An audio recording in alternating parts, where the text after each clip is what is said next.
Good morning. Okay. Today we're going to focus on the imagery in poetry. Poetry is different from prose, right? Prose, right? A prose essay is what? What is a prose?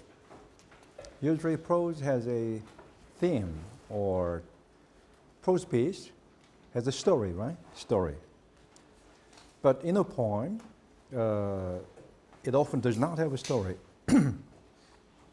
If a poem tells a story, it is called narrative poem, narration, right?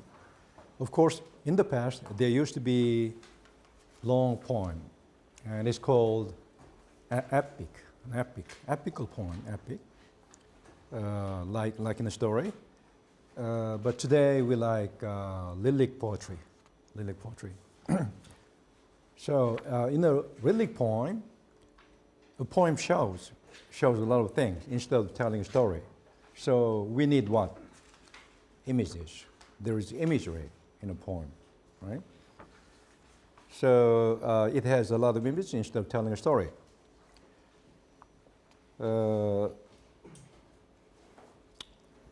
You're going to write a poem with some image, one image, one key image, or a few images, or many connected images.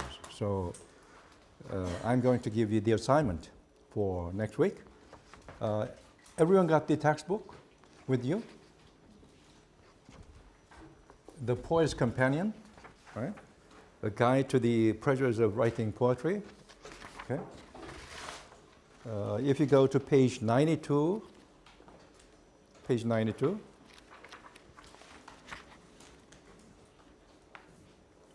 there are a lot of ideas here, right?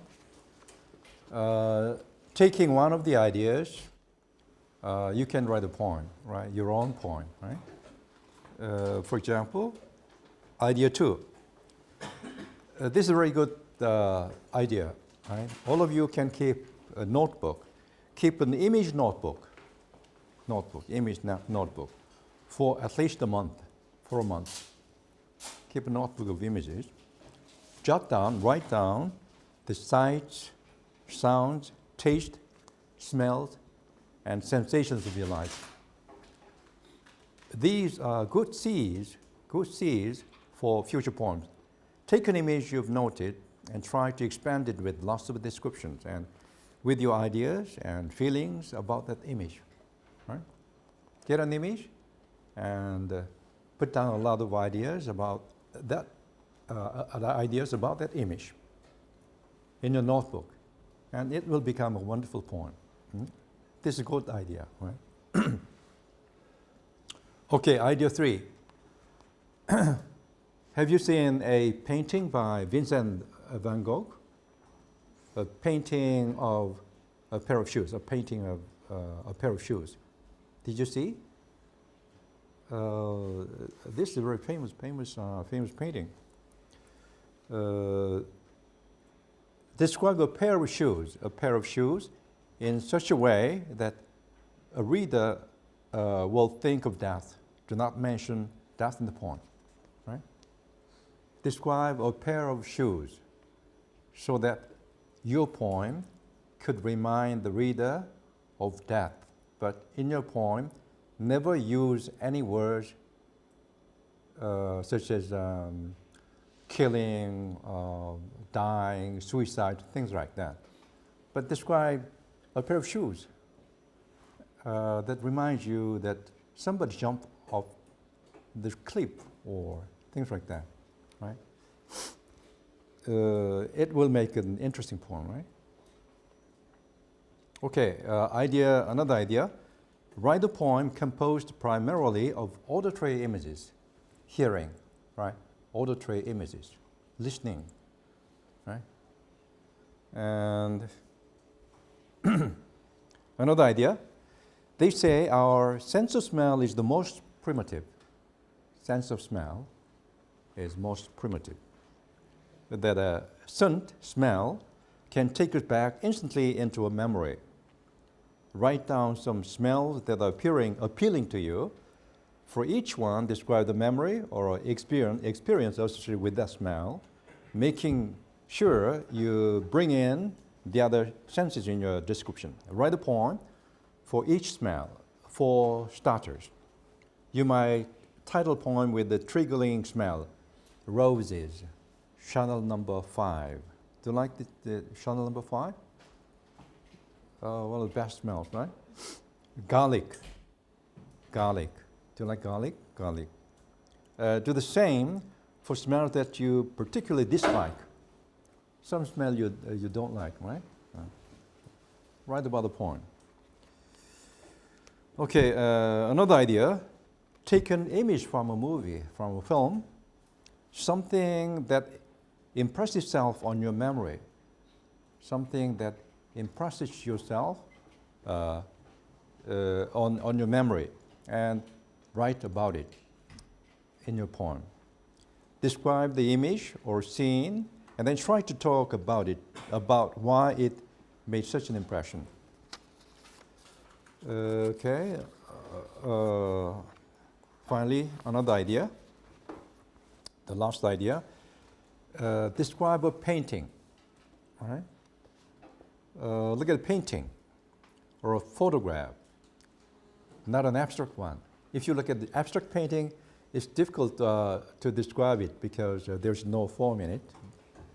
Still, in an abstract painting, you can find something, feeling, right? How do you appreciate an abstract painting?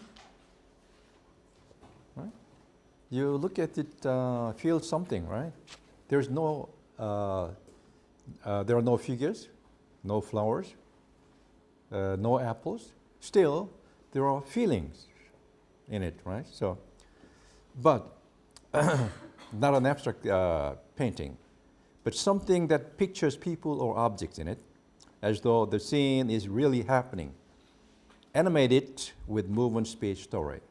Make it lively with movement, speech, story. Okay? Write a poem about a painting, about photographs, okay? Photos. So that's your assignment for today in class. And after class, you are going to write a poem about, a poem with images. Actually, every week you do 2 poems at home, right? One is about this theme, and the other is what? About you. Now you are, you came into the world, right? And you are an infant. You don't remember, right? You're, when you were an infant. So ask your parents about what you did, right? When you were a kid, when you were a baby, actually, right? For example, you cried a lot, or you slept all day, or things like that. So 2 poems about yourself, and another is a poem about with a lot of images in it. Okay, that's the assignment. And now we are going to read a very beautiful poem by Robert Frost, After Apple Picking. You got the handout, right? Check your folder and you can find it, After Apple Picking. Okay, everyone got it?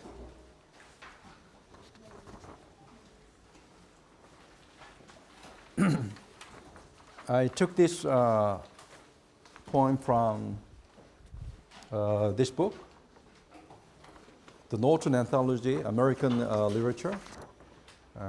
English majors have this book, right? Textbook. It's a very thick book, right?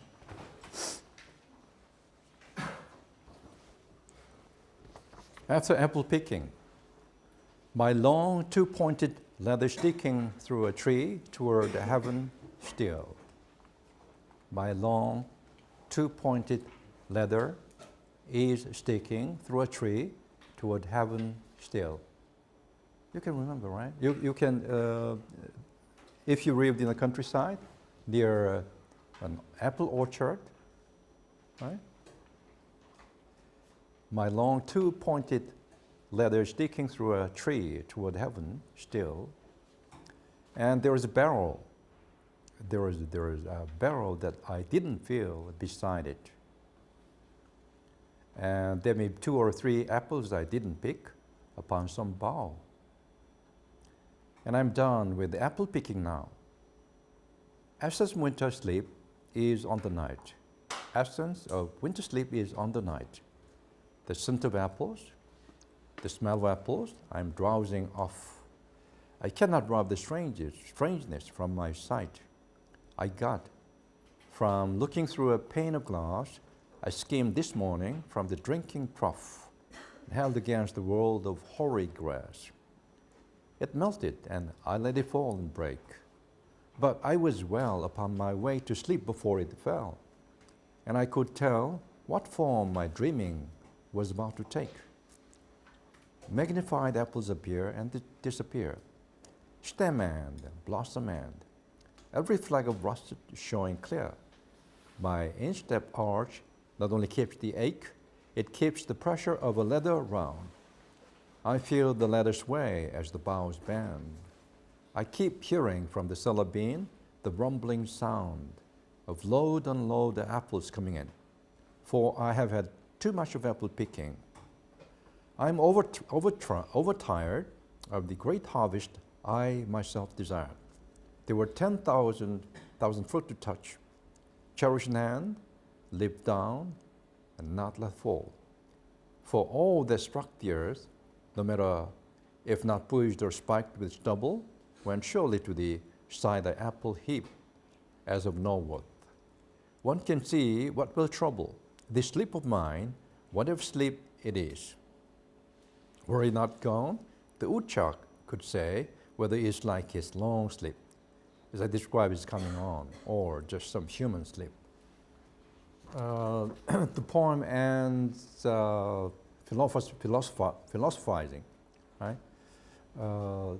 First poems begins ordinarily in an ordinary tone and ends in a what? In a meditative tone. Ends in a meditation, ends in philosophy. If you read, most of the poems are like that. If you read his poems, it's ending like that, right? What do you find in this poem? What do you find?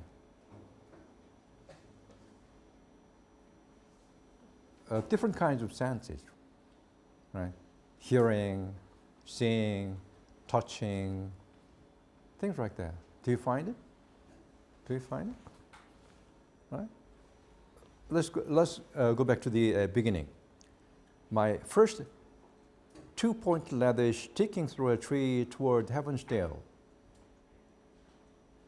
What do you find it? It is highly visual. You can imagine, right? There is a ladder hanging against a tree, against the branch of the tree, right? There's pale, right? My long 2-pointed ladder is sticking through a tree, toward heaven still. STIL, still. What part of speech is it? Maybe adjective and adverb. I think both, right? English majors. Toward heaven still. Toward still heaven. Or toward heaven still. It is still sticking through the tree, right? In this case, in the latter case, what is adverb? So it's ambiguous, right? Tree, still, field, tree, 3, bow, now, night, off, sight, glass, trough, grass, break, things like that. It's not regular, but some of the sounds are the same. It's called rhyming, right? It's not a regular conventional poem, but kind of free verse. But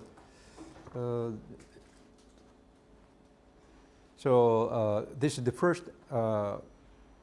first two lines is one sentence, but it's not over. Comma and then and. My long 2-point letter sticking through a tree, heaven still, and continues, right? The sentence is not over, right?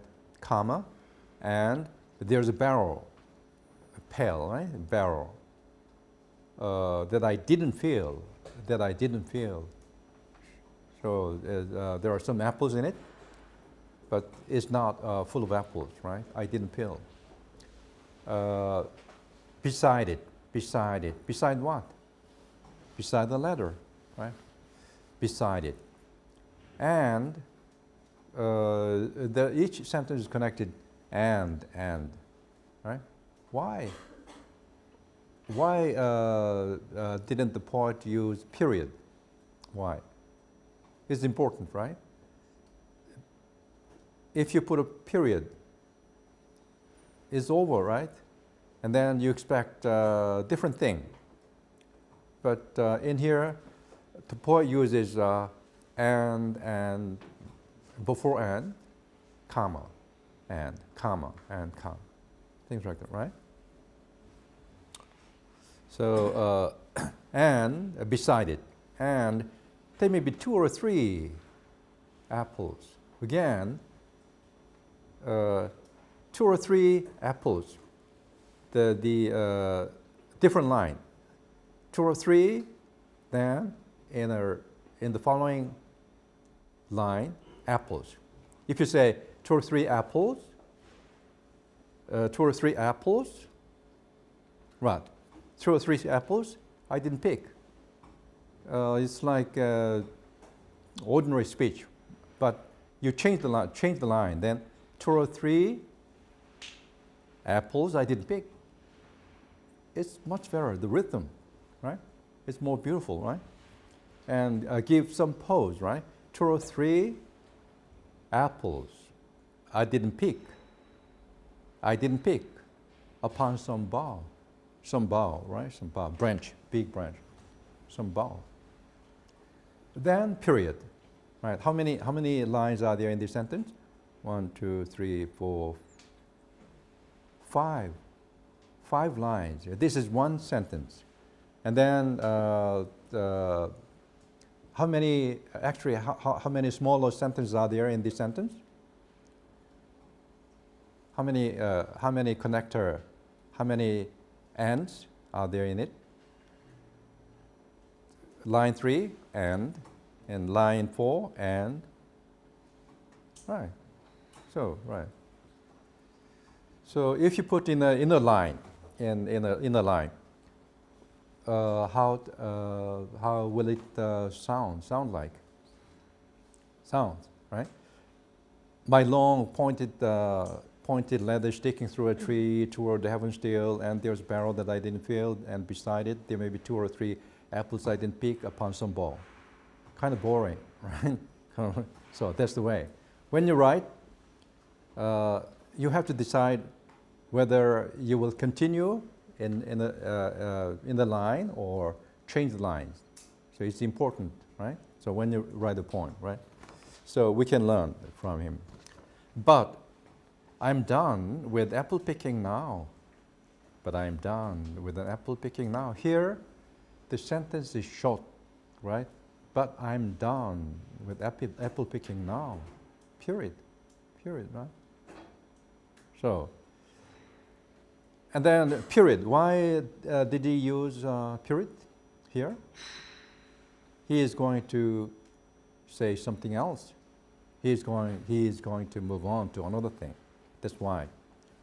And essence of winter sleep is on the night. Beautiful. The essence of winter sleep is on the night. The essence of winter sleep is on the night. He is going to talk about what? He is going to talk about sleep. The farmer sleep, right? Farmer sleep, right? Is on the night. Essence of winter sleep is on the night, comma.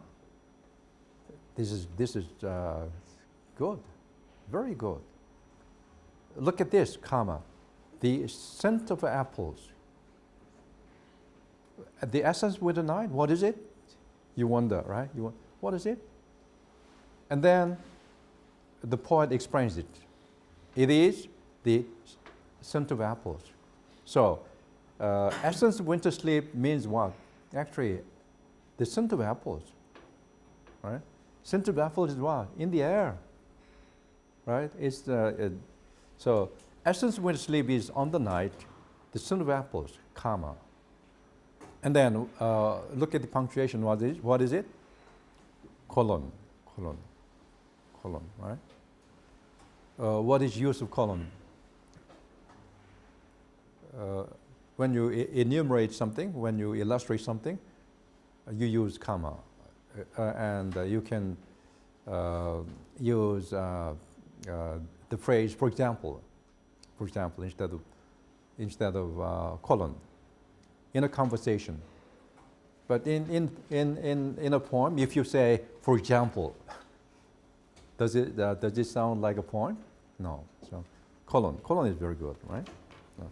So the son of apples. I'm drowsing off. He's going to. I'm drowsing off. So period, right? I cannot rob the strangers from my sight. I cannot erase the strangers from my sight. I got. What kind of sight? The sight I got from looking through a pane of glass. From or by looking through a pane of glass. Instead of by, from is better, right? From looking through a pane of glass, I skimmed this morning from the drinking prop. Here, a pane of glass, what is it? I got this morning from the drinking prop. Wooden a structure in which you keep water and things like that, so that animals could eat from it, right? So trough. So a pane of glass I got this morning from the drinking trough. A pane of glass, what is it? Glass? Window glass? What kind of glass is it? A pane of glass? It looks like a window glass, but it's ice, thin ice. It's winter, the early winter, so there is thin ice, right? Thin ice. So I got from looking through a pane of glass. I skimmed this morning from the drinking prop and held a pane of glass. I skimmed and held against the world of holy grass, white grass, the world of hoary grass. So why is it hoary? The grass is white. Why? Frost. It's winter, right? Frost, right? So held against the world of hoary grass. So this is one sentence.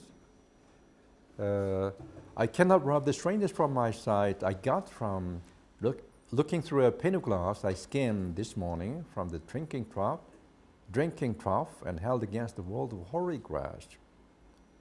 Period. It melted. A pane of glass, the ice, it melted. And I let it fall and break. Let. The verb let means what? In spite of myself, I let it fall. Why? He is so drowsy. He is falling asleep. He fell asleep, and he looked at it, and then it dropped it, right? So it melted, and I let it fall and break. Wait, who is the speaker here? Usually in a poem, there is a speaker. When you write a poem, you can use the first person pronoun. Particularly in your poem about yourself, in your autobiographical poem, you use I, right? Or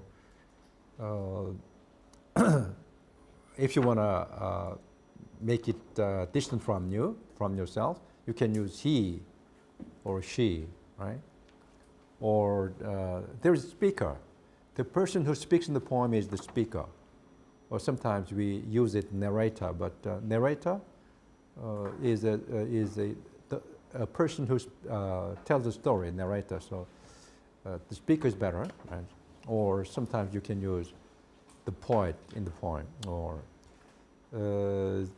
in here, after apple picking, I is what? The farmer. But actually, Robert Frost was a farmer, right? But he was a bad farmer, right? He spent all day writing poems, and then when the moon rises, he went out so he was a terrible farmer, right? He was a failed farmer, anyway. So the I is what? Is the farmer, actually. Not the poet, but the poet uses I in this poem. Very effective, right? So the speaker, I think the poet identifies himself with the farmer, right? With the farmer, right? But I was well upon my way to sleep before it fell. Right? I was well upon my way to sleep before it fell, and I could tell what was about to take, what form my dreaming was about to take. I could tell what form my dreaming was about to take. For example, what kind of dream is it? He is going to dream about the apples he was picking, right? So, magnified glass apples appear and disappear. Magnified apples appear and disappear. Stem and blossom end. If you look at apple, there are it's like stem ends here, stem, right? And apple end, right? Stem and apple end. Stem and apple end.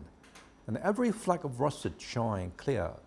You can see specks, right? The fleck, every fleck, fleck of russet. Every fleck of russet showing clear. My instep arch not only keeps the ache. Why? Why he feels the ache? He was on a ladder picking up the apples, right? So my instep arch not only keeps the ache, but also it keeps the pressure of a leather round, right? My instep arch not only keeps the ache, it keeps the pressure of a leather round, rather round, right? He is on a leather round. I feel the leather sway as the boughs bend, right? You can feel this sway, right? Sway movement, swaying movement. He feels the leather sway as the boughs bend. I keep hearing from the syllabine the rumbling sound. I keep hearing the rumbling sound from the syllabine. The rumbling sound of what? Sound of load and load apples coming in. Hearing, right? The sense of hearing, right? 4, I have had too much of apple picking. I'm overtired of the great harvest I myself desired. I'm overtired of the great harvest I myself desired. There were 10,000 fruit to touch. Cherish none, live down, not let fall. 4, all the apples, all that struck the earth, comma, no matter if not bruised or spiked with stubble, went surely to the cider apple heap as of no worth. One can see what will trouble this sleep of mine, whatever sleep it is. Were he not gone? Who is he here? He. There is speaker here, I, and there appears another speaker, he. Who is he? The animal, the bird, right? were he not gone, if he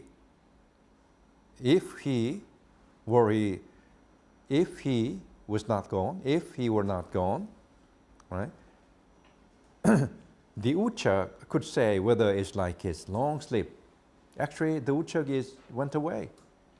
He's not here, right? If he were here, right, he could say, right? He could say whether it means what? My sleep, this kind of sleep. It's like his long sleep, meaning what? Woodchuck sleep. His long sleep, as I described, is coming on, or just some human sleep. Very beautiful poem, right? What kind of senses do you find here? In the first stanza, it's highly visual, right? The two pointed ladders sticking through a tree toward heaven. There is a barrel that I didn't feel beside it. There are 2 or 3 apples I didn't pick upon some bough. And then sense of smell. Essence of winter sleep is on the night. The son of apples. And then and the visual image, a visual image. I cannot rob the strangest from my sight. I got from looking through a pane of glass I skimmed this morning from the drinking trough and held against the world of hoary grass. It melt, I let it fall and break. And again, visual images. And I could tell what form my dreaming was about to take. Magnified apples appear and disappear, stem and blossom, and you can imagine the apple before your eye, right? Every flake of rustle showing clear. And then sense of touch. My instep arch not only keeps the ache, it keeps the pressure of leather round. I feel the leather sway as the boughs bend. Feeling, right? Tactile sense, right? I feel this way, feel the leather sway as the boughs bend. And hearing, sense of hearing. I keep hearing from the syllabine the rumbling sound of load and load of apples coming in. Hearing, right? And then there were 10,000 foot to touch, cherish in hand, lift down, and not let fall, right? Apple, right? And so you can smell, you can feel, you can touch, right? You can smell the scent of apples. You can visualize a farmer falling asleep after harvest. So it's a very good poem, right? Beautiful poem, right?